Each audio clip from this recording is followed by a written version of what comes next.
မောဒရပညာရှိနဲ့သူဤပညာစွမ်းအားအပိုင်းရှိမြတ်ဗုဒ္ဓရဲ့ဖွားတော်မူတဲ့နေ့ကိုအမှတ်တရအဖြစ်ဆင်ခြင်ပါတယ်ကဆုံလာတရားပွဲတွေမှာဗုဒ္ဓနုတ္တိကုံ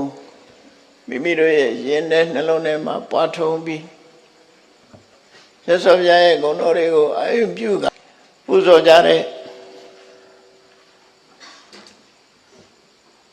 ကုသိုလ်ကောင်းမှုကိုရရှိဖို့ဓမ္မရေးချီတယ်မြတ်စွာဘုရားလွန်ခဲ့တဲ့နှစ်ပေါင်း1642နှစ်ကလူလောကမှာတတ္တလောကကြီးတစ်ခုလုံးကိုအကျိုးပြုဖို့ကောင်းကျိုးချမ်းသာတွေရစေဖို့လောကလည်းမှာ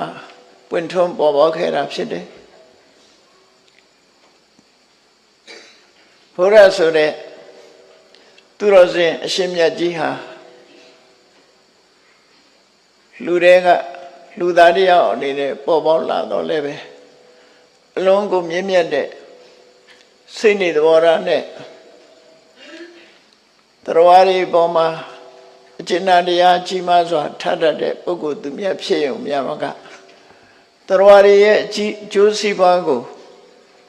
ဖော်ဆောင်နိုင်တဲ့အသိပညာအကြီးမားဆုံးပုဂ္ဂိုလ်ဖြစ်ကိုရှောက်ရှိခဲ့တာဖြစ်ပါတယ်။ထို့သောတကယ်ပညာရှင်ပုဂ္ဂိုလ်ကြီးဖြစ်အောင်ဒေသရှင်တဲ့ကမ္ဘာတသိန်းကာလပတ်လုံးစိတ်ဓာတ်ရင်းကျက်မှုကိုဖြစ်ပေါ်စေတဲ့ပါရမီ7ပါးအကျင့်တရားများကိုဖြစ်ကျင့်ခဲ့တာဖြစ်တယ်။ဖျားဖြစ်ကြောင်းပါရမီတရားကောင်းတွေကိုဖြစ်ကျင့်မှမြတ်စွာဘုရားဆိုတာလောကမှာပွင့်ထွန်းနိုင်တာဖြစ်ပါတယ်။အဲ့ဒီမြတ်စွာဘုရားခင်ကိုရောမြတ်ဟာပြန်ပြီးတော့နှစ်ကာလဖော်ထုတ်တဲ့အခါမှာသာသနာနှစ်နဲ့ပဲဖော်ထုတ်လို့ရတယ်။မဟာတက္ကရာလို့ခေါ်တဲ့လူတွေရဲ့တက္ကရာလို့ဆိုရင်မြတ်စွာဘုရားအလောင်းတော်ဟာမဟာတက္ကရာ68ခုနှစ်မှာဖွားမြင်တယ်လို့သူတို့ဆိုတယ်။အဲ့ဒီမဟာတက္ကရာ68ဆိုတာဟာမကြာခဏနောက်ပိုင်းမှာကိန်းဂဏန်းတွေအရတက္ကရာတွေကိုရှော့ချခဲ့တာဖြစ်လို့ဒီတက္ကရာနဲ့တွေ့ရင်လည်းပဲအမှန်ရမှာမဟုတ်ဘူး။မဟာတက္ကရာ68ခုနှစ်လို့မွေးဖွားတဲ့ခုနှစ်ကိုဆိုခဲ့တာဖြစ်တော့လည်းပဲယမလူမျိုးရဲ့တက္ကရာတိပဲလေ1380ခုဆိုနှစ်ပေါင်း1000ကျော်လေးပဲရှိသေးတာဖြစ်လို့ဒီတက္ကရာတွေကလည်းအချိန်ချင်းရှော့ချပြီးတော့ဖေရင်ကိန်းခန်းအရာတက္ကရာတွေကိုပြောင်းလဲခဲ့တာဖြစ်တယ်တက္ကရာဖြိုထားတယ်လို့ပြောတာပေါ့နော်လူတွေမှာလည်းအလုံးလျှောက်တဲ့အခါမှာအလုံးလျှောက်တဲ့အခါမှာတက္ကရာဖြိုကြတာတွေရှိတယ်တက္ကရာဖြိုပြီးတော့လျှောက်ကြတယ်ဘာဖြစ်လို့တော့ဆိုရင်အသက်ကတော့60ပြည့်ကနေနေပြီဒါပေမဲ့လို့50ဆိုပြီးတော့လုံးလို့ရအောင်လို့ဆိုပြီးတက္ကရာဖြိုထားကြတာနော်အဲ့တော့ retire လို့ဒီပင်စင်လဲယူလိုက်ရောလူကအသက်80လောက်ဖြစ်သွားအဲ့ဒီလူတွေတက္ကရာဖြိုတဲ့လူကလည်းရှိသေးတာကိုအဲ့တော့မြန်မာတက္ကရာတွေနဲ့တွက်လို့မရအောင်အခု2642ဆိုတာဘာနဲ့တွက်ပြတာတော့ဆိုမြတ်စွာဘုရားပြိဋိဘံစံသွားတဲ့နှစ်ကတေချာပေါက်တွက်လို့ရတယ်အဲ့ဒါကိုသာသနာတော်နှစ်လို့ခေါ်တယ်2562အဲ့ဒီ2562ထဲကိုဘုရားဖွားတော်မူတာသိကြလို့ရှိရင်အနှစ်80ထဲပေါင်းလိုက်တာပဲဘုရားကတက်တော့80နေကြရတာကိုလွယ်လေးပဲ2562ခုကိုနှစ်ကိုတက်တော့အနှစ်80ထဲပေါင်းလိုက်လို့ရှိရင်2642နှစ်ဆိုတဲ့ဘုရားဖွားတော်မူတဲ့နှစ်ကိုသိရတာဖြစ်တယ်ပေါ့အဲ့ဒီနီးနဲ့တွေ့တာသို့တော့သမိုင်းကိုရေးသားကြတဲ့ပုဂ္ဂိုလ်တွေကအမတန်ရှိဝေးတဲ့သမိုင်းကြောင်းတွေကိုပြောတဲ့အခါမှာတက္ကရာတွေကအမျိုးမျိုးရှိသည့်အတွက်ကြောင့်သူတို့ကြတော့ ခရစ်တက္ကရာဆိုတာနဲ့တွက်ကြတာပေါ့ဒါက history လို့ခေါ်တဲ့သမိုင်းတွေကိုရေးသွားတဲ့ပုဂ္ဂိုလ်ရဲ့တွက်ချက်နည်းကတော့ဘယ်လိုတွက်တုံးဆိုမြတ်စွာဘုရားဟာ BC 623ခုနှစ်မှာပွင့်ဖွားတယ်လို့သူတို့တွက်တယ် BC ဆိုတာ before Christ ခရစ်တော်မဖွေးဖွားမီ623လို့ဆိုလိုတယ်ပေါ့ခရစ်တော်မမွေးခင်မြတ်စွာဘုရားဖွားတော်မူတာ623 BC 623လို့ဒီလိုတွက်လို့ရှိကြတယ်ပေါ့နော်အဲ့တော့ခရစ်တော်တဲ့မြတ်စွာဘုရားက623နှစ်ကြီးတယ်လို့ဒီလိုပြောမှာသိရှိမယ်ဆိုအဲ့ဒီ623ကိုအခုခရစ်နှစ်လို့ခေါ်တဲ့2019ခုနှစ်ကိုထပ်ပေါင်းလိုက်မယ်ဆိုရင်လည်းအခု2642ရတယ်နော်2600အဲ့ဒီရှုထောင့်ကတွေ့ရင်လည်းပဲ2642ရအဲ့တော့မြတ်စွာဘုရားဖွားတော်မူခဲ့တဲ့တက္ကရာကိုပြောလို့အတိအကျဘယ်နှခုနှစ်ကမွေးတယ်လို့ပြောလို့မရတာဟာမဟာတက္ကရာနဲ့ပြောလို့မရတာတက္ကရာတွေကခဏခဏဖြိုကြတာဖြစ်သောကြောင့်တက္ကရာနဲ့ပြောလို့မရဘူးလို့ဒီလိုဆိုတော့ပေါ့နော်အဲ့တော့2500နှစ်နဲ့1562နှစ်ကိုဖျားဖွားတော်မူတာ80ထဲတဲ့အခါကျတော့တခါတွက်လို့ရပြန်ရောဒါဖြစ်ဖျားဖြစ်သူရောက်တဲ့အခါကျတော့တွက်တဲ့အခါကျတော့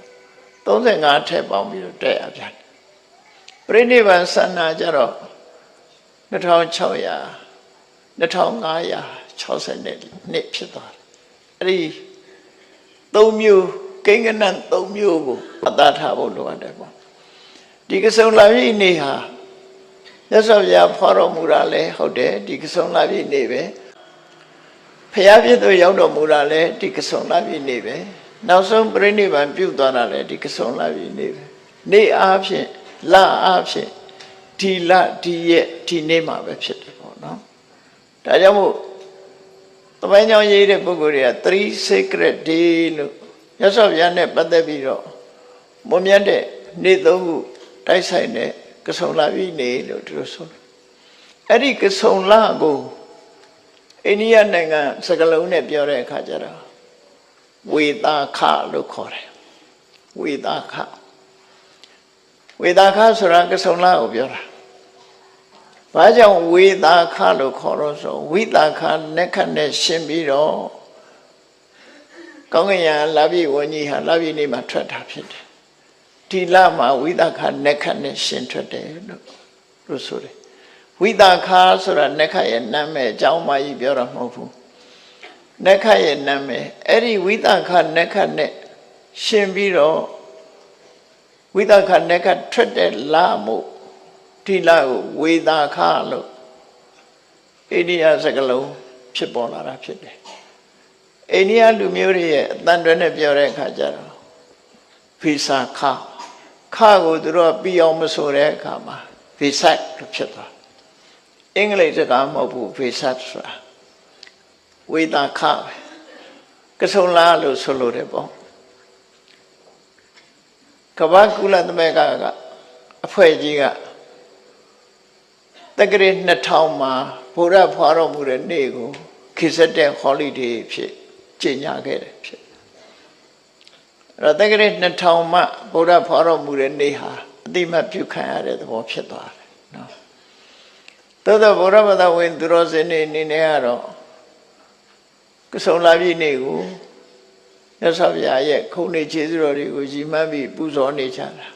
အထူးသဖြင့်မြန်မာနိုင်ငံမှာတော့ကစုံလာပြီညောင်ရည်သုံးပွဲဆိုပြီးပွဲတော်တစ်ခုလုပ်တယ်ပေါ့နော်ညောင်ရည်သုံးပွဲလုပ်တာဟာဖះပွင့်တော်မူတာကိုပဲအဓိကထားလုပ်တယ်ဖះရဲ့ဖွားတော်မူတဲ့နေ့ကိုလုပ်တာမဟုတ်ဘူးအခုဒီတရားဝဲကြတော့အဓိကဖွားပြီးမှပွင့်လို့ရတာဖြစ်သောကြောင့်အဓိကဖြစ်တဲ့ဖွားတော်မူတဲ့နေ့ကိုအဓိကထားလုပ်တာဖြစ်တယ်ဖွားတော်မူပြီးတော့ပွင့်တယ်ပွင့်ပြီးရင်ပြိဋိဘံဆန်တယ်ဆိုတဲ့ဒီရက်3ရက်ကိုကစုံလာပြီနေ့မှာတိုက်တိုက်ဆန်ဆန်ဖြစ်လို့ဝ ဝိဆက်ပွဲတော်ဆိုပြီးတော့ကျင်းပတာအခုတရားပွဲကျင်းပတာမြတ်စွာဘုရားဖွာတော်မူတဲ့ရက်ကိုဂုဏ်ပြုတဲ့အနေနဲ့အမတ်တရားပူဇော်တဲ့အနေနဲ့လုပ်တယ်လို့သူတို့မှတ်သားရမှာဖြစ်တယ်ပေါ့။ဒါပြင်ကဆိုရင်ညောင်ရည်သုံးပွဲတွေလုပ်ကြတယ်ဘုရားပွင့်တော်မူရာညောင်ပင်မှာမြတ်စွာဘုရားပွင့်တော်မူတဲ့အထိမ့်မှန်အနေနဲ့ညောင်ရည်သုံးပွဲတွေလုပ်ကြတယ်လို့ပြိဋိဘံပြုတာတော့ဘယ်သူမှမလုပ်ကြဘူးအဲ့ဒါတော့နော်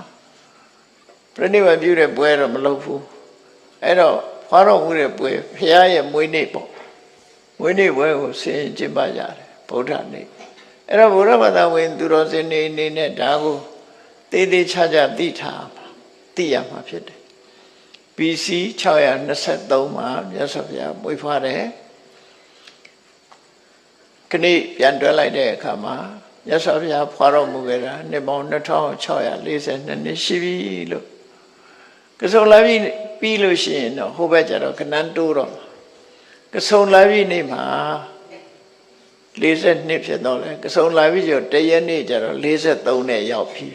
အဲ့ဒီကျတော့ Happy New Year လေးပါလေးလောက်ကြပေါ့သာသနာတက္ကရာနှစ်သက်ပြောင်းပြီလို့ဒီလိုမှတ်တာဒါပြီးတော့တရက်နေ့မှပြောင်းတယ်ဒါလည်းသိတဲ့ပုဂ္ဂိုလ်ကတော်တော်ရှားတဲ့လူတွေအမှတ်တမဲ့နေကြတာပေါ့မှာတော့အမှတ်တမဲ့မနေရဘူးအဲ့လိုဆိုလို့အဲ့တော့မြတ်စွာဘုရားဟာလောကမှာပညာဉာဏ်အကြီးဆုံးပုဂ္ဂိုလ်ဖြစ်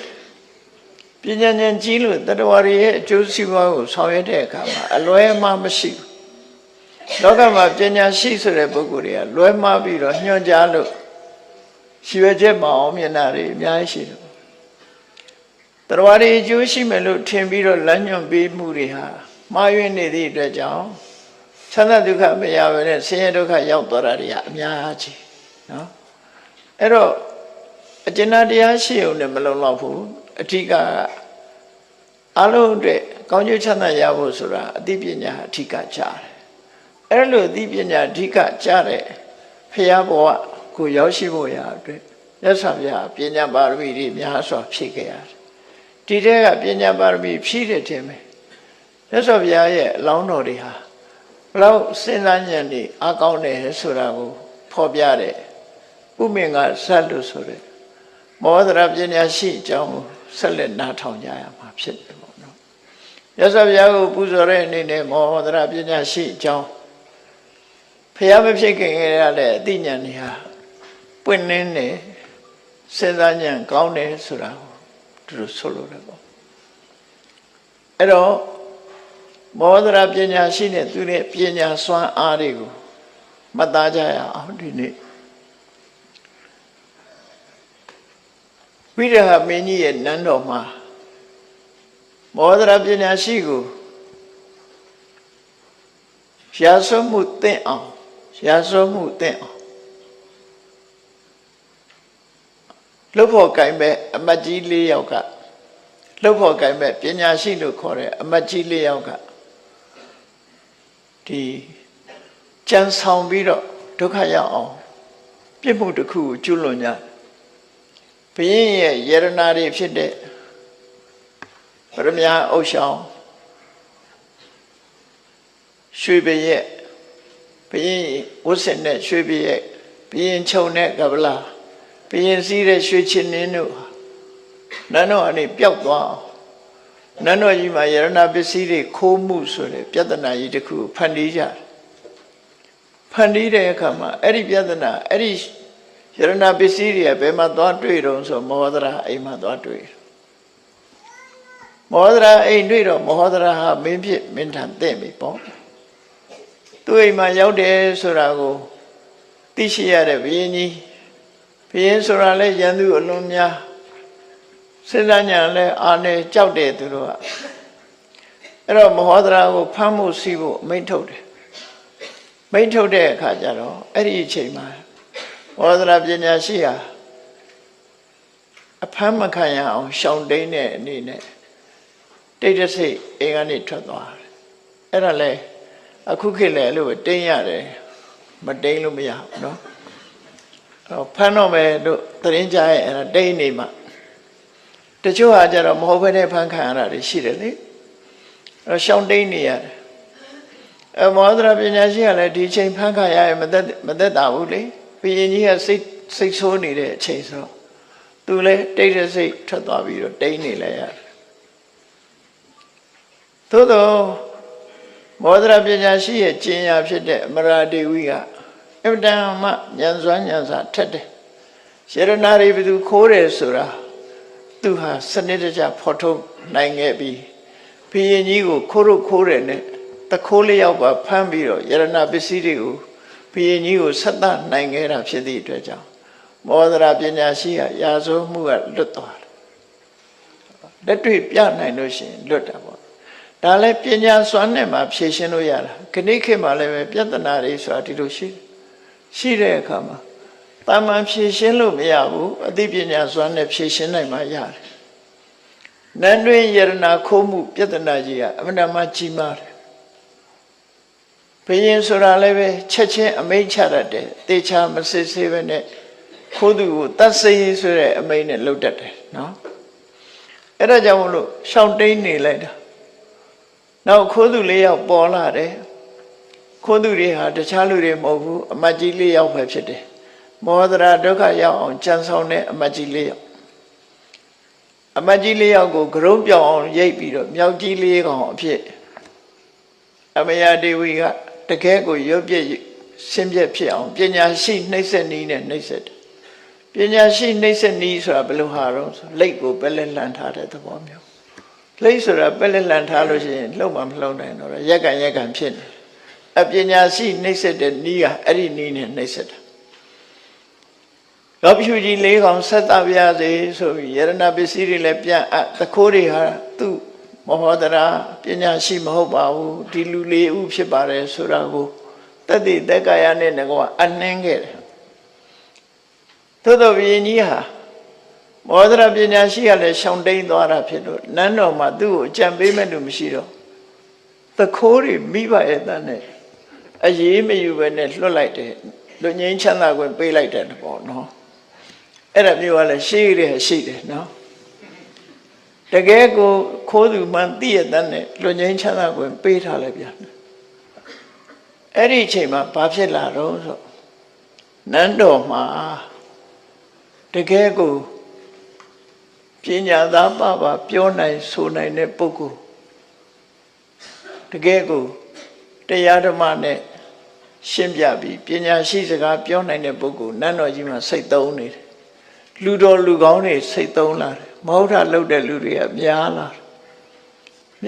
တာကိုဘယ်သူကတတိထားမိတော့ဆိုရင်ဘုရင်ရဲ့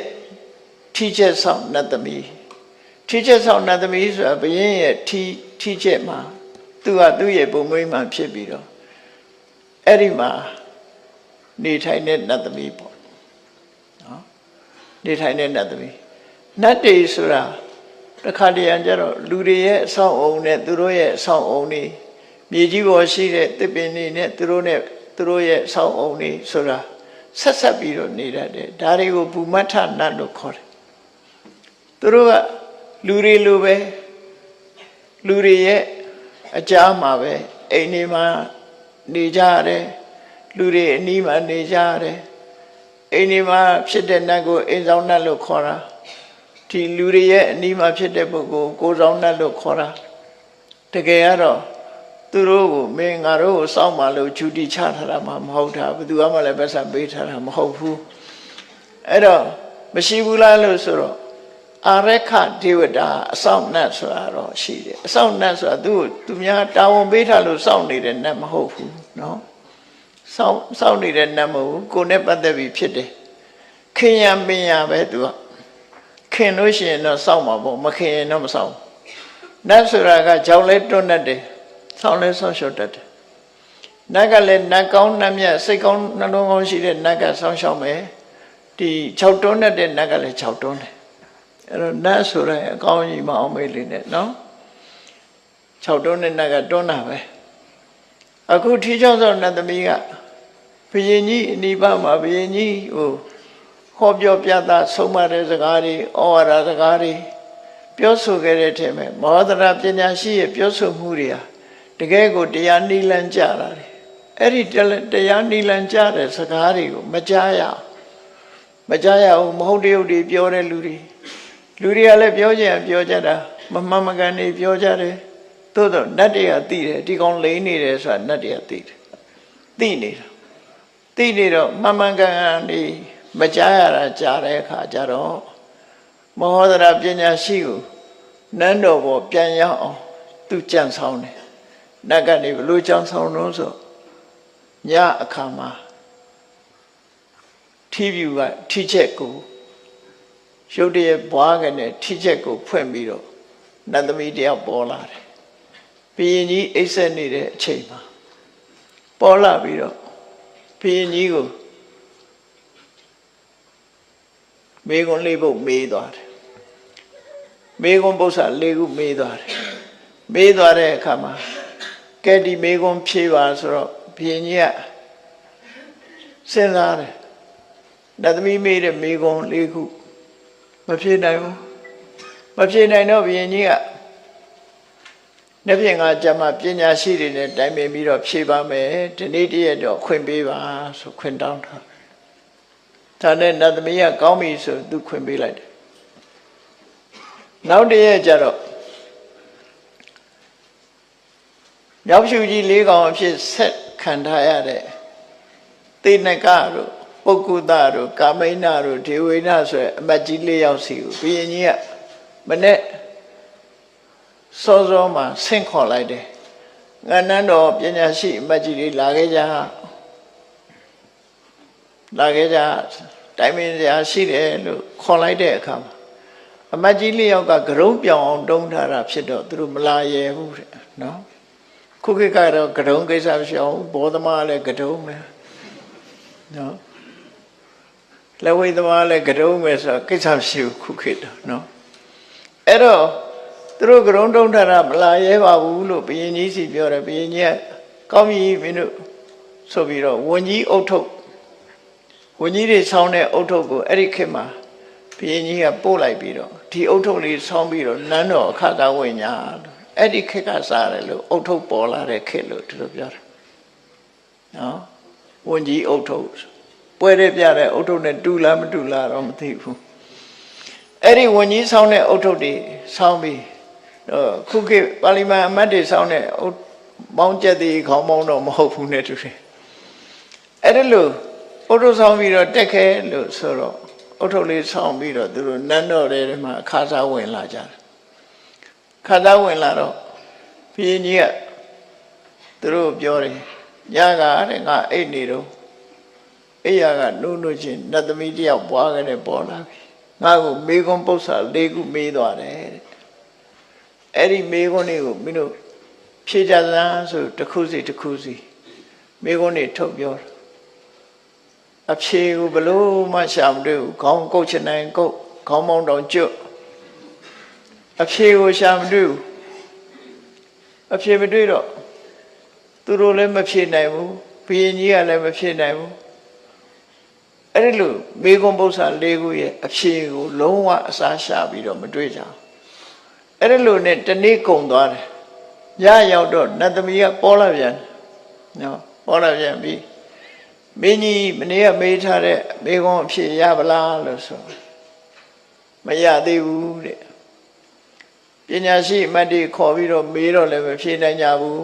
ဘယ်အစားဖြေရမှန်းကိုမသိဘူးအဖြေမှန်မထုတ်နိုင်ကြဘူးလောကမှာပြဿနာတစ်ခုဆိုအဖြေထုတ်တယ်ဆိုတာပညာရှိမှထုတ်နိုင်တာနော်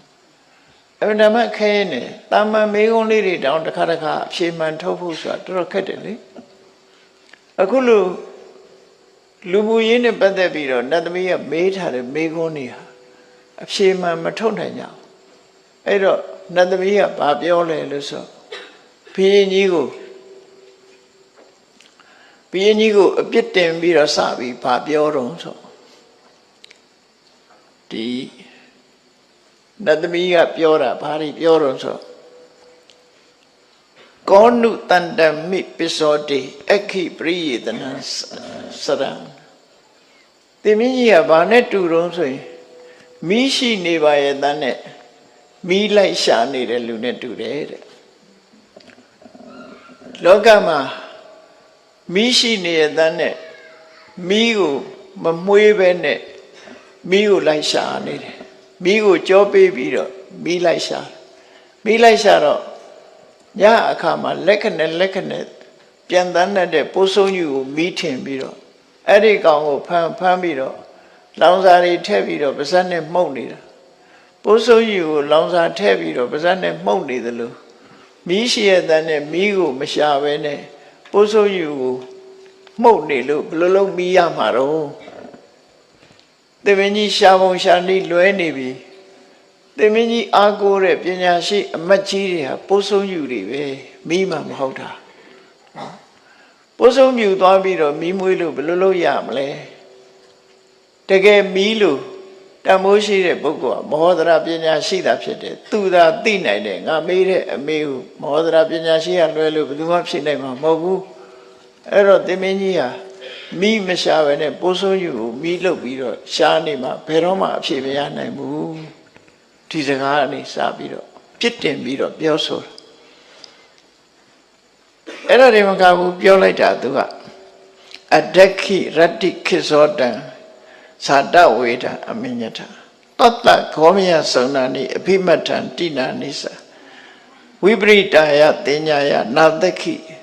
ပစ္စလိတထာဘယ်လိုမှပိုးစိုးကြီးကိုမီးလှုပ်လို့မရနိုင်ဘူးတဲ့ဒီအမတ်ကြီးတွေကိုမိကုန်းတွေဖြေခိုင်းလို့ဘယ်တော့မှဖြေနိုင်မှာမဟုတ်ဘူးတဲ့ဧဝံပိအနုပါယေနအထံနလဘတိမိခောအသိဉာဏ်ကင်းမဲ့တဲ့ပုဂ္ဂိုလ်ဟာမမှန်မကန်နီးလန်းနဲ့ရှာရင်ဘယ်တော့မှအမှန်တရားကိုရမှာမဟုတ်ဘူးမီးလိုချင်ပါတယ်ဆိုမှပိုးဆုံးညူသွားမီးမွေးလို့ဘယ်လိုလုပ်ရမလဲဒီအိဗယ်ကိုပြောတာနော်ပိုးဆုံးညူနဲ့တူတဲ့အမတ်ကြီးတွေသွားပြီးမေးလို့ဒီအဖြေပဲရမလဲဒါလည်းမကဘူးဝိတနာတော်ခွန်တော်ဟံယထခိရနဝိနတိနို့လိုချင်လို့နို့ညစ်ပါဆိုမှနွားရဲ့ဂျိုသွားညစ်တယ်နို့မညစ်ဘဲနဲ့ဂျိုသွားညစ်ရင်လည်းနို့ဘယ်လိုလုပ်ရမှာတော့လုံပုံလုံဒီလုံနီးလုံဟန်နေရလွယ်မှနေတယ်နော်နွားရဲ့ဥချိုနဲ့တူတဲ့ဒီအမတ်ကြီးတွေသွားပြီးဒီမေခွန်မေးလို့ဘယ်လိုလုပ်ပြီးတော့နိုးရင်နဲ့တူတဲ့အဖြေထွက်မလို့မောဒရာပညာရှိလို့ဆိုတဲ့နွားရဲ့နို့မျိုးကိုညှစ်မှနို့ရည်ထွက်တော့ပေါ့ဆိုတာကသိတဲ့ပုဂ္ဂိုလ်မေးပေါ့မသိတဲ့ပုဂ္ဂိုလ်တွေသွားမေးလို့ဘယ်တော့မှအဖြေမရဘူးလို့ပြောချင်တာနော်ဘယ်တော့မှအဖြေမရဘူးအဲ့ဒီလိုဥပမာစကားတွေနဲ့ပြောပြီးလောကမှာဘယင်းဆိုတာဟာတဲ့ဝိဝိဒေဟိဥပယေဟိအထံပပွန်တိမာနဝနိလမျိုးစုံနဲ့ကိုလိုချင်တဲ့အကျိုးရအောင်ကြိုးစားအထောက်ရတာဖြစ်တယ်ဘယင်းတွေဟာအဲ့ဒါလို့ပညာရှိတဲ့ပုဂ္ဂိုလ်တွေဟာကြိုးစားအထောက်တယ်နိဂဟေနအမိတ္တနာမိတ္တနာပက္ခေနသာတိုင်းပြည်အုပ်ချုပ်တဲ့မင်းဆိုတာကိုယ့်ရဲ့ရန်သူကိုနှိပ်ကွက်ရမှာမိတ်ဆွေကိုချီးမွမ်းရမှာအခုကဘာမှအသုံးမကျတဲ့အမတ်ကြီးတွေကိုတော့ချီးမြှောက်ထားတယ်တကယ်တန်ဖိုးရှိတဲ့မဟောဒရာကိုတော့နှိပ်ကွက်ထားတယ်ဒီအိဗယ်ကိုပြောတာနော်မဟောဒရာကိုတော့နှိပ်ကွက်ထားတယ်သေနာမောက္ခပလာပေနဝလဘာနနေနသာသာတိဇဂတိဇဂတိပါလာအဝတန္တိဝတုံတရာတိုင်းပြည်အုပ်ချုပ်တဲ့ဘုရင်ဆိုတာဟာတဲ့နော်ဒီပညာရှိအမတ်တွေတကယ်ကိုစဉ်းစားဉာဏ်ရှိတဲ့ပုဂ္ဂိုလ်တွေသူတို့စီကနီးခံပြီးတော့တိုင်းပြည်ကိုအုပ်စိုးရတာဖြစ်တယ်တေမင်းကြီးကအဲ့ဒါလို့မဟုတ်ဘူးတဲ့ရန်သူမိတ်ဆွေမခွဲခြားတတ်ဘူးအကျိုးရှိမရှိတတ်သိလိမ္မာမှုရှိမရှိဒါတွေကိုမခွဲခြားတတ်ဘူးတဲ့မခွဲခြားတတ်သည့်အတွက်ကြောင့်တေမင်းကြီးလှုပ်သမျှဘယ်ရာမှအောင်မြင်မှုရမှာမဟုတ်ဘူးလို့ဘုရင်ကြီးကိုနှိပ်ကွက်ပြီးတော့ဘုရင်ကြီးကိုနှိပ်ကွက်ပြီးတော့ပြောလိုက်တာအဲ့ဒါလို့ပြောပြီးမောဒရာပညာရှိမှတပါဒီမေခွန်းတွေကိုဖြေနိုင်တဲ့ပုဂ္ဂိုလ်မရှိဘူးဒါကြောင့်မောဒရာပညာရှိကိုရအောင်ရှာဒီမေခွန်းကိုသူစီကအဖြေရအောင်တောင်းဒီအဖြေကိုမဖြေနိုင်ဘူးဆိုရင်သင်မင်းကြီးကိုဟောဒီတန်ထုတ်ကြီးနဲ့ခေါင်းကိုရိုက်ခွဲမယ်လို့ဘ ဘုရင်ကြီးကိုကြောက်လောက်အောင်ချိန်ချောက်ပြီးတော့နတ်သမီးကပြောသွားတယ်လူကလည်းနတ်မှကြောက်တာနော်နတ်မှကြောက်တာဟိုတစ်တော်တွေဆိုပြောင်းအောင်ခုတ်ကြတယ်ဘုန်းကြီးတို့စီမှာမရယာရဲ့မြောက်ဘက်မှာဘိုးတော်တောင်ဆိုတဲ့တစ်ပင်နေတော့အောင်လေးဘယ်သူမှမခုတ်ရဲဘူးဘိုးတော်တောင်ခုတ်ရင်ဘာဖြစ်တယ်ညာဖြစ်တယ်ဆိုတဲ့အစွဲလန်းနဲ့ကြောက်လိုက်ကြတာအဲ့ဒါကြတော့နော်နတ်ကြီးတယ်နတ်ရှိတယ်ဆိုမခုတ်ရဲတော့ဒီပြင်းပြင်းဆိုပြောင်းအောင်ခုတ်တာအဲ့တော့နတ်တော့ကြောက်တယ်အဲ့တော့တစ်ပင်နေမပြောင်းအောင်နတ်တွေကိုတန်တုပ်ကင်ထားပြီးတော့ရုပ်ပုံထဲထားမှဖြစ်မှာပြောင်းတော့ပြောင်းကုန်ပါပြီခုနော်အဲ့တော့ထိကျဆောင်နတ်သမီးကအဲ့လိုချင်းချောက်ပြီးတော့ဘုရင်ကြီးကလည်းကြောက်လန့်ပြီးတော့ဟာမောဟဒရာမတပါအကိုရငါမရှိတော့ဘူးဒီအမကြီးတွေကလည်းအဖြေမထုတ်နိုင်ဘူးအကယ်၍အဖြေမပေးနိုင်ဘူးဆိုရင်ငါတန်သမီးကငါ့ကိုဒဏ်ခတ်တော့မှာပဲဆိုအဲ့တော့သူ့ရဲ့မင်းမှုရန်တွေကိုဆင့်ခေါ်ပြီးတော့အယက်လေးမျက်နှာမြင်းစီတမန်တွေကိုဆွတ်လွတ်တယ်မောဟဒရာတွေ့တဲ့နေရာမှာဘုရင်ကခေါ်တော်မူတယ်ဆိုပြီးတော့ငွေ1000ပေးပြီးတော့သူ့လက်ထဲကိုငွေ1000ထည့်ပြီးတော့ချက်ချင်းခေါ်ခဲ့ရမယ်နန်းတော်အဲ့တော့အရာလေးမျက်နှာသူမြင်းစီတမန်တွေကိုဆွတ်လွတ်လိုက်တယ်ဝိရိယတိုင်းအရှိပေါက်အနောက်ပေါက်တောင်ပေါက်မြောက်ပေါက်မြို့တကားပေါက်၄ပေါက်ကနေထွက်ပြီးတော့မောဟဒရာပညာရှိကိုရှားပွေကထွက်ကြထွက်တဲ့အခါမှာတောင်ဘက်ကိုထွက်သွားတဲ့မြင်းစီတမန်ကမောဟဒရာပညာရှိရဲ့တည်င်းအစာနာကိုစတင်ရရှိလာတယ်တောင်ယဝမိစ္ဆရွာမှာမောဟဒရာရှိတယ်ဆိုတဲ့တည်င်းကြအဲ့ဒီရွာလိုက်သွားတယ်မောဟဒရာပညာရှိကအရှိယဝမိစ္ဆရွာသားသို့တော့မင်းပြစ်ဒဏ်သိလို့ပုံနေတာကြတော့တောင်ရွာသွားပုံတယ်နော်သူ့ရွာသူမပုံဘူးဒါလည်းအဲ့လိုပန်းနိုင်ရတယ်ဒီကောင်ဆွေမျိုးတွေစီအောင်းနေမှာပဲဆိုသွားဖမ်းမှလေအဲ့ဒီမှာမရှိဘူးတောင်ရွာမှာသွားပုံမြောက်ရွာဆိုတော့လေအမရာဒေဝီရဲ့ရွာဆိုတော့ဒါသူမိမရွာရှိမှာပဲဆိုပြီးတော့သွားဖမ်းလို့လည်းမရဘူးအဲကြောင့်မို့သူနဲ့မပတ်သက်တဲ့တောင်ရွာကိုသွားပုံနေအဲ့တော့တမန်ကလိုက်ရှာလိုက်တဲ့အခါကျတော့သဲလွန်စားနဲ့ရှာလိုက်တော့လူစိမ်းရှာတဲ့အခါမှာအိုးလုပ်ငန်းလုပ်တဲ့အိုးအလုပ်ရုံမှာလူတယောက်တော့ရောက်နေလေရဲ့အိုးလုပ်ငန်းဝင်လုပ်နေတာရှိတယ်ဆိုတော့အဲ့သဲလွန်စားလေးရတော့သွားတယ်နော်ဟိုရောက်သွားတဲ့အခါကျတော့မောဟဒရာပညာရှိကရွှွတ်နေအပေပေနဲ့အိုးလုပ်သမားရဲ့တပည့်ခံပြီးတော့အိုးတွေလုပ်အိုးလုပ်ရနေပြီးတော့သမင်းစားချိန်ခဏနားတဲ့အချိန်မှာမယောမုတ်နေကိုစားနေတဲ့အချိန်လေးမှာအမတ်ကရောက်သွားတယ်တမန်ကရောက်သွားတယ်မြင်လိုက်တာနဲ့သိပြီသူကအကင်းပါတော့ဒါနန်းတော်ကလိုက်လာပြီဆိုတာသိတယ်အဲ့တော့မောဟဒရာပညာရှိကသူ့စိတ်ကူးနဲ့သူဘုရင်ကြီးကသူ့ပေါ်မှာအထင်လွဲတာကထီးနှံစီစိန်လိုချင်လို့ဒီရတနာပစ္စည်းတွေကိုတိတ်တဆိတ်ခိုးယူတယ်ဘုရင်အာဏာကိုလူယူလိုက်မယ်အာဏာသိမ်းလိုက်မယ်ဆိုတဲ့ခုံးတိုက်ထားတဲ့သတင်းကြောင့်ဘုရင်ကြီးကထင်လွဲနေတာဖမ်းမိတ်ပေးထားတာအဲ့ဒါကိုရှောင်လွှဲဖို့အနေနဲ့ဒီစိတ်ကူးသူ့မှာမရှိဘူးဆိုတာကိုသိစေချင်လို့ရှော့အပေပေနဲ့အိုးလုပ်ငန်းလုပ်ပြီးတော့အေးဆေးဆေးနေတာဖြစ်တယ်အဲ့ဒါနဲ့လိုက်သွားတဲ့တမန်လုပ်တဲ့အမတ်ကမောဟဒရာပညာရှိနားလည်းရောက်ရောမောဟဒရာပညာရှိကစားလက်စားပယောမုတ်တွေကိုဒါဖယ်ပြီးတော့နန်းတော်ကလိုက်လာတဲ့အမတ်နဲ့စကားပြောတယ်နန်းတော်ကလိုက်လာတဲ့အမတ်ကသေနကဘယ်သားဖြစ်တယ်သေနကအမတ်ကြီးနဲ့မောဟဒရာတို့ဟာပညာနဲ့ဥစ္စာဘယ်ဟာမြတ်တယ်လဲဆိုတဲ့ပုံမှာဒီဘိတ်လောက်ထားတာရှိတော့အဲ့ဒါကိုသိနေကြတယ်သေနကအမတ်ကပစ္စည်းဥစ္စာကတမိုးရှိတယ်ပညာကတမိုးမရှိဘူးပညာရှိတာပိုကောင်းပစ္စည်းဥစ္စာရှိတာပိုကောင်းတယ်လို့ဆိုတဲ့ဘက်ကနေ ဆိုခဲ့တာမောဒရာပညာရှိကအဲ့ဒါကိုခြေပပြီးပညာရှိတာပိုကောင်းတယ်ဆိုတဲ့အယူဆဘက်ကသူကအနိုင်ရခဲ့တာဖြစ်တယ်အဲ့ဒီလိုက်လာတဲ့အမတ်ကမောဒရာပညာရှိရှွန့်ပေးပြီးတော့အလုံးလုံးကင်စားတော့နေတာကိုကြည့်ပြီးတော့သူက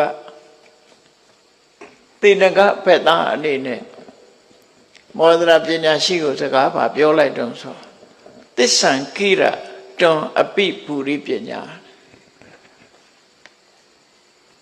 အရှင်ပညာရှိဟာပညာပဲဘလောက်ပဲရှိ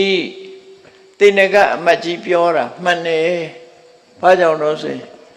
သင်ပညာရှိဟာပညာတော့ရှိပါရဲ့ပိုက်ဆံမရှိလို့အခုလိုဒုက္ခရောက်ရတာလို့ပိုက်ဆံမရှိလို့အခုလိုဒုက္ခရောက်တာယာတာဒိတိတိရိထိတိမတိစနတာယတိဘာဝဝတုပနိတံယောယဝကံဘုံစတိအပတုပံအရှင်ပညာရှိဟာဘလောက်ပဲပညာရှိတဲ့ပညာကဘာမှအကာအကွယ်မပေးဘူးဒါကြောင့်မို့လို့စင်စင်ရဲရဲခုလိုမယောမုံတွေကိုလောက်ကင်စားတော့နေရတာသိထင်ရှားပြီမဟုတ်လားပညာနဲ့ဥစ္စာကပူတတ်မှုရှိပါတယ်ဆိုတော့သူကလာပြီးတော့စကားပြောတာအဲ့ဒီအချိန်မှာမောဒရာပညာရှိကပြန်ပြီးတော့ခြေပါတာမင်းမသိပါဘူးတကယ်ကဒုက္ခံဒုက္ခေနပရိပါစယံတော့ငါဟာအခုဒုက္ခခံနေတာဟာချမ်းသာဒုက္ခရဖို့အတွက်ဖြစ်တယ်အကယ်၍သူလို့ဆင်းရဲတဲ့အလုပ်ကိုမလုပ်ဘူးဆိုရင်ဘုရင်ကြီးကအထင်လွဲနာကိုသူ့ပေါ်မှာအဲ့တော့ဆင်းရဲနဲ့လောက်ကင်စားတော့နေတာဟာသူ့ရာထူးကုန်သိစီးတဲ့ဥစ္စာပြန်ရဖို့အတွက်များစွာအထောက်အကူပြုတယ်ဆိုတော့မင်းမသိဘူး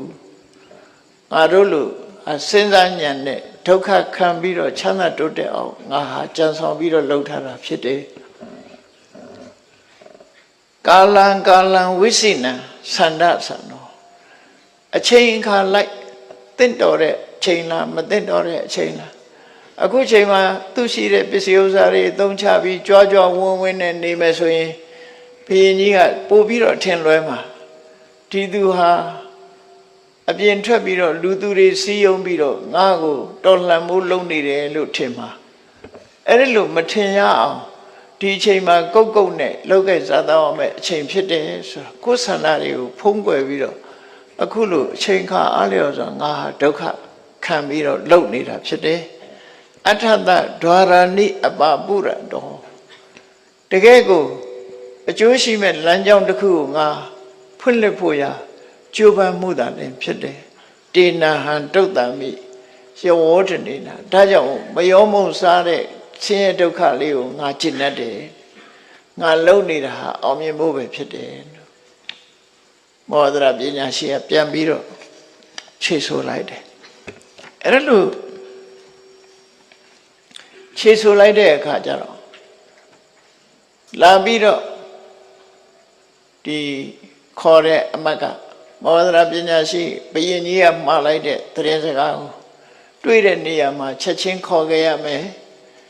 ငွေ1000ကိုလည်းပဲသူ့လက်ထဲပေးရမယ်လို့ဆိုဘုရင်ကြီးကအမိန့်ချလိုက်တာဒါကြောင့်သူယူလာတဲ့ငွေ1000ကိုမောဒရာပညာရှိလက်ထဲထည့်ပြီးတော့နန်းတော်ကိုချက်ချင်းလိုက်ခဲ့ရမယ်လို့ဘုရင်ကြီးကအမိန့်ချပါတယ်ဆို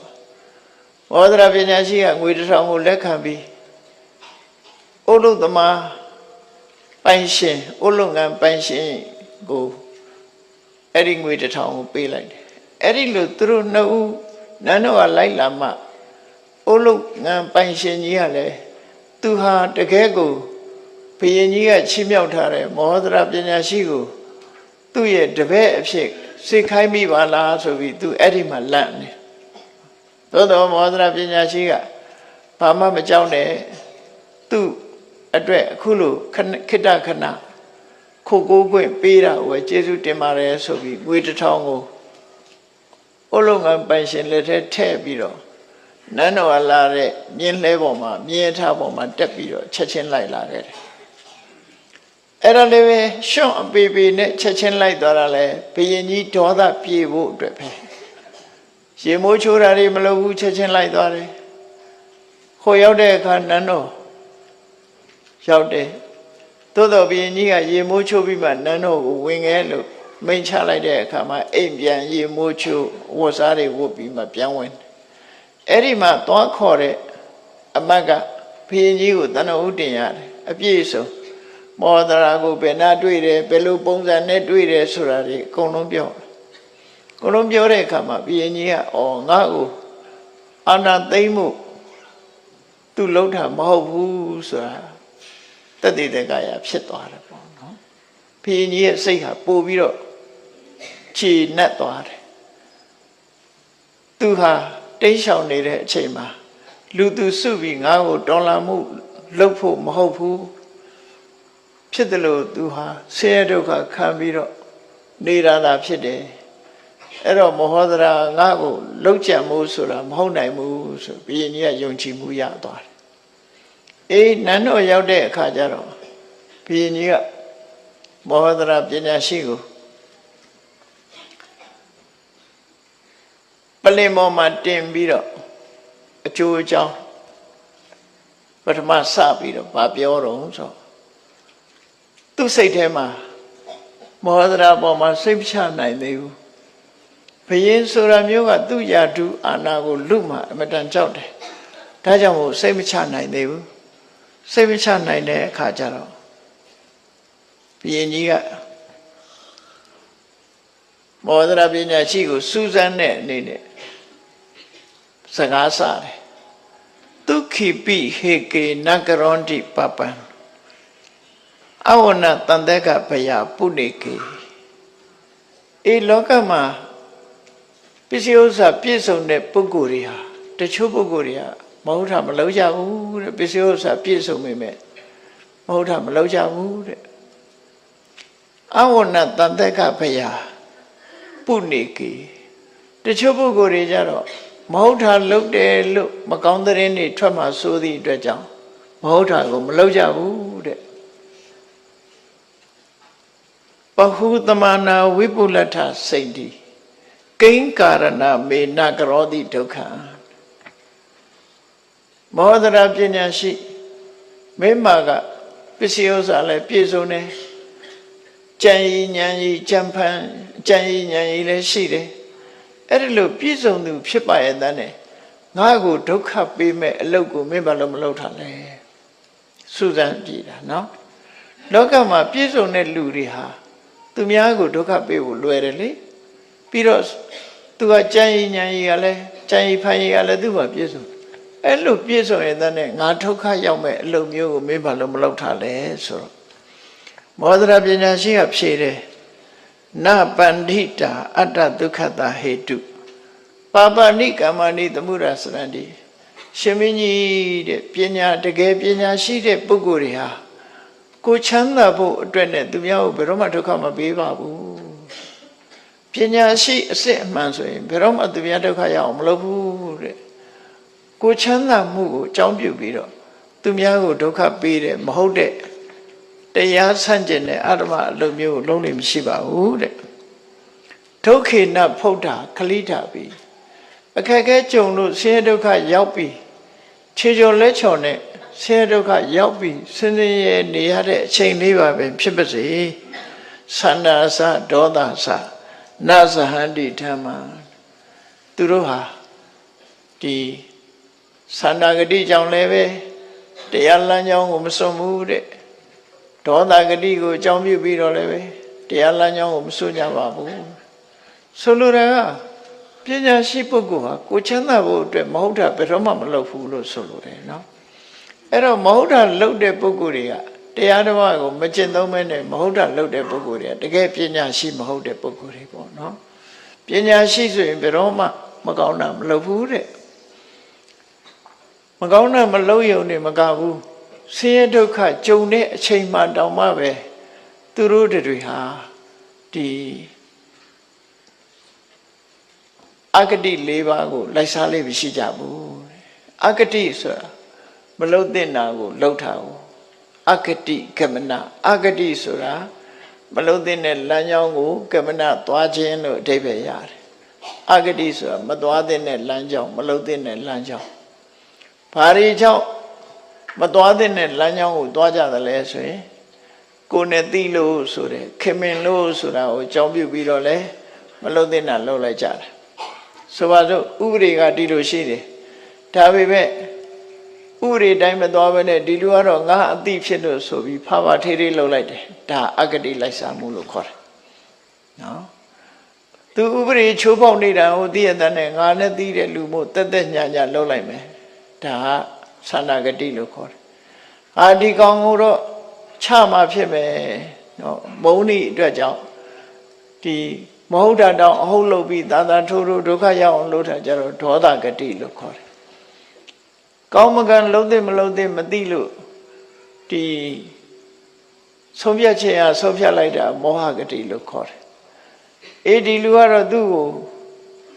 ငါကဥပဒေအရအေးအေးယူလိုက်မယ်လုပ်လိုက်မယ်ဆိုရင်သူကငါ့ကိုဒုက္ခပေးလိုက်မယ်ဆိုတာကြောက်တယ်ကြောက်သည့်အတွက်ကြောင့်သူ့ကို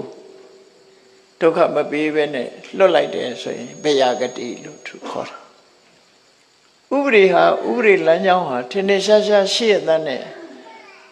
ခင်မင်မှုကိုအကြောင်းပြုခြင်းမုန်းတိမှုကိုအကြောင်းပြုခြင်းမသိမှုကိုအကြောင်းပြုခြင်းကြောက်လန့်မှုကိုအကြောင်းပြုခြင်းကြောင့်လူတွေဟာဥပဒေလမ်းကြောင်းကိုတိမ်းဆောင်းသွားအောင်လုပ်လို့ရှိကြတယ်တရားရေးမန္တန်ကြီးကိုရင်းရိုင်သွားစေတယ်ဆိုတော့အဲ့တော့တကယ်ပညာရှိပုဂ္ဂိုလ်တွေကဘယ်တော့မှတရားရေးမန္တန်ကိုရင်းရိုင်သွားအောင်မလုပ်ပါဘူးလို့ဘုရင်ကြီးကိုသူကပွင့်ပွင့်လင်းလင်းအဲ့ဒါလိုရှောက်တယ်အဲ့ဒါလိုရှောက်တဲ့အခါကျတော့ဘုရင်ကြီးကထပ်ပြီးတော့ပြောပြန်တယ်ယေနကေနစီဝနေနမုထုနာဓာရုနေနဝါဥဒရေဒီနမတ္တနာပစ္ဆဓမ္မသမစရေလောကမှာဂဏိခေတ်မှာလည်းပဲဒါမျိုးတွေရှိတယ်နောင်ခါလာနောင်စေးဆိုတာမျိုးပေါ့သူကလူတွေဟာတဲ့အနုနည်းပဲဖြစ်စေအကျဉ်းနည်းနဲ့ပဲဖြစ်စေတရားကိုအသာပေးထားလိုက်အောင်အခက်ခဲတွေကြော်လွှားနိုင်အောင်တော့ငါမဟုတ်တာလုပ်လိုက်အောင်မှပဲဆိုတဲ့အတွေ့အရှိချတယ်တရားနောက်မှပဲဘာနဲ့တူတော့ဆိုတစ်ကျုပ်ဥပုသ်ဆောင်တဲ့နီးပေါ့တစ်ကျုပ်ဆိုတဲ့ကောင်ကနည်းနည်းငယ်တယ်ကြက်တဲ့ငယ်တစ်ကျုပ်ကသူခုတ်เสียလိုက်တတ်เสียအကောင်မရှိဘူးအကောင်မရှိသည့်အတွက်ကြောင့်ကဲမရှိမဲ့တူတူတော့ငါဥပုသ်ဆောင်လိုက်အောင်မယ်ဆိုမျက်စိလေးမေးပြီးတော့နေတယ်အဲ့နားလေးမှာစိတ်တကောင်ကဖြတ်သွားတဲ့အခါကျဟာဥပုသ်နောက်မှဆောင်တော့မယ်ဆိုဒီစိတ်ဖမ်းမှာပဲဆိုထားလိုက်သို့တော့အဲ့ဒီစိတ်ကသူ့မျက်စိအောင်ပျောက်သွားတဲ့အခါကျငါတိလမကြိုးသေးပါဘူးပြန်ဆောင်လိုက်အောင်မယ်ဆိုမျက်စိလေးအဲ့ဒါတစ်ကျုပ်ဥပုသ်လို့ခေါ်တယ်နောက်မှဥပုသ်ဆောင်တော့မယ်အခုတော့ယာတုံးယူမပဲဆိုတဲ့ဟာမျိုးပေါ့နော်အဲ့ဒီလိုတချို့ပုဂ္ဂိုလ်တွေဟာတဲ့ကိုယ်အခက်ခဲကြုံနေတဲ့အခါအခက်ခဲကိုဖြေရှင်းတာအရေးကြီးတယ်တရားဆိုတာနောက်မှပဲဆောင်းရှောက်တော့မယ်တရားတိုင်ကနောက်မှပဲဖြစ်စေတော့မယ်ဒီတစ်ခါတော့အကွက်ကောင်းမယ်ခွင်ကောင်းမယ်ဆိုယူလိုက်ပြန်တယ်ပေါ့နော်အဲ့ဒီလိုပညာမရှိတဲ့ပုဂ္ဂိုလ်အများစုဟာအခွင့်သာတုံးဆိုပြီးတော့လုံးလေးရှိကြတယ်တဲ့မင်းကဘာလို့မလုပ်တယ်လဲပေါ့မင်းလည်းအခုခွင့်သာတာဘာလို့မလုပ်တယ်လဲလို့ဘုရင်ကြီးကမေးတယ်မေးတဲ့အခါကျတော့သူမလုပ်ချင်းအကြောင်းကိုပြောတယ်ရှင်မင်းကြီးတဲ့ရှင်မင်းကြီးဟာကျွန်ုပ်ရဲ့ဖခမည်းတော်ကိုရွာစားကြီးခန့်ပြီးတော့ဒီယာဓုဂုံသိစီစဉ်ဥစ္စာတွေနဲ့ချီးမြှောက်ခဲ့တယ်ကျွန်တော်မျိုးကိုလည်းပဲတကယ်ကိုသားအဖြစ်မွေးစားပြီးကျွန်ုပ်ကိုလည်းပဲနန်းတော်ရဲ့အရောက်ခေါ်ယူပြီးတော့ချီးမြှောက်ခဲ့တယ်အရွယ်နဲ့မတန်အောင်ဂုဏ်တူးတွေနဲ့ချီးမြှောက်ခဲ့တယ်အဲ့တော့သင်မင်းကြီးဟာကျွန်ုပ်တို့ရဲ့ကျေးဇူးရှင်ဖြစ်ပါတယ်ကျေးဇူးရှင်ဖြစ်ပြီဆိုလို့ရှင်ယတ္တရုက္ခတသာယယနိတိတေယတေယဝနတ္တတသာခဝေစေယမိတ္တဒုဘောဟိပပကောတပင်တပင်အောက်မှာအရိတ်ကလေးခိုဘူးတယ်နေဘူးထိုင်ဘူးတယ်ဆိုရင်အဲ့ဒီအရိတ်ကိုထိုင်ဘူးတဲ့တပင်ရဲ့အကိုင်းခက်ကိုမချိုးမဖဲ့တဲ့မူတဲ့ချိုးဖဲ့ဖြည့်စည်းတဲ့ပုဂ္ဂိုလ်ဟာမိတ်ဆွေကိုပြစ်မှားတဲ့ပုဂ္ဂိုလ်မျိုးပဲဖြစ်တယ်လို့သူတို့ဟာလူကိုမပြောနဲ့ အရေးနေအခက်ချိုးချိုးကျွန်တော်မျိုးဟာဘယ်တော့မှမစင်စားပါဘူးရှင်မင်းကြီးရဲ့ကျေးဇူးတရားတွေကိုဥထိတ်ထားပါတယ်လို့နော်လောကလူတွေကအရေးနေအခက်ချိုးချိုးဆိုတာရှိတယ်လေတစ်ပင်ရဲ့အရေးခံပြီးတော့ထိုတစ်ပင်ကိုဖြက်လို့ဖြစ်စီလောက်တာအဲ့ဒါမျိုးကိုတောင်းမလုပ်ပါဘူးဒါကြောင့်မို့လို့ကျွန်တော်ဟာကျေးဇူးတည်တတ်တဲ့ပုဂ္ဂိုလ်ဖြစ်သည့်အတွက်ကြောင့်ဘယ်တော့မှမလုပ်ဘူးဆိုတာကိုဘုရင်ကြီးယုံကြည်စိတ်ချရအောင်လို့ပြောတယ်ဆက်ပြီးတော့သူစကားကိုပို့ပြီးတော့ခိုင်မာအောင်ဗာပြောလဲဆိုရင်ယတ္တပိဓမ္မံပုရိသောဝိစညာယေသတ္တကင်္ခဝိနယန္တိတန္တောတံဟိတဓိပင်္စပရာယနေ္စနတ္တေနမေတ္တိစရေထပညောပညာရှိပုဂ္ဂိုလ်ဆိုတာပုဂ္ဂိုလ်တူတယောက်စီကအသိပညာလေးတစ်ခုရတာပဲဖြစ်စေနော်ယာရုဂုဏ်သိစိစိဥစ္စာရတာပဲဖြစ်စေအသိပညာဓာတ်ပညာလေးရတာပဲဖြစ်စေကိုယ်တန်တရားရှိနေတဲ့အချက်လေးကိုသူကဖြည့်ရှင်းပေးလို့တန်တရားကဲအောင်ပြောပေးလို့ကိုယ်မှာရင်ထဲမှာရှင်းသွားတဲ့ပုဂ္ဂိုလ်မျိုးပဲဖြစ်စေအဲ့ဒီလိုကိုယ်ပေါ်မှာကျေးဇူးရှိတဲ့ပုဂ္ဂိုလ်မျိုးကိုဘယ်တော့မှမပြစ်မှားရပါဘူးအဲ့ဒီပုဂ္ဂိုလ်မျိုးဟာကိုယ့်အတွက်အားကိုးစရာကိုးကွယ်ရာပုဂ္ဂိုလ်သားလည်းဖြစ်ပါတယ်သူနဲ့ဘယ်တော့မှမိတ်ဆွေအဖြစ်ကိုအဆုံးမသတ်စေရပါဘူးဘယ်တော့မှရန်သူဘဝရအောင်မလုပ်သင့်ပါဘူးရှင်မင်းကြီးဟာကျွန်ုပ်တို့သားအဖပေါ်မှာရားစွာကောင်းတဲ့ပုဂ္ဂိုလ်ဖြစ်သည့်အတွက်ကြောင့်ရှင်မင်းကြီးနဲ့ဘယ်တော့ခါမှမိတ်ဆွေပြတ်တဲ့အလုပ်မျိုးကိုမလုပ်ပါဘူးလို့ပြောပြီးတဲ့အခါမှာဘုရင်ကြီးကိုဆုံးမဩဝါဒပေးတဲ့အနေနဲ့အလက်တော်ဂိဟိကမ္မဘောဂိနတာရုဘုရင်ကြီးကိုဆုံးမမဲ့အဲမှာဘုရင်ကြီးတူးတဲ့မဟုတ်ဘဲနဲ့အလုံးကိုခြုံငုံပြီးတော့ရှင်မင်းကြီးတဲ့လောကမှာမိသားစုဘဝနေတဲ့ပုဂ္ဂိုလ်တယောက်ဟာကာမဂုဏ်အာယုန်နေနဲ့ပျော်ပါပြီးမိသားစုဘဝမှာနေတဲ့ပုဂ္ဂိုလ်ဟာအလုံးမလုံးချင်မကိုင်းရင်လက်ကြောတင်အောင်မလုပ်ဘဲနဲ့ပြင်းတာဆိုတာလုံးဝမကောင်းပါဘူးနော်ဘဝမှာမိသားစုဘဝမှာနေရင်မပြင်းရဘူးပြင်းရင်ဘယ်တော့မှမကောင်းဘူးတဲ့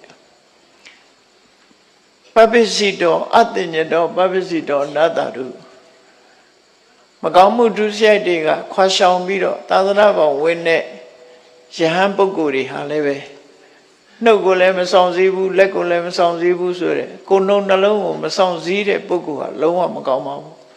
ယဟန်ဖြစ်လာလို့ရှိရင်ယဟန်သိက္ခာနဲ့အညီစောင့်ဆောင်စည်းစည်းနေသင့်ပါတယ်ဟောယဟန်တွေကိုလည်းပြောတဲ့စကားမျိုးဘာသာနတ္တရုအနိတ္တမကာရီ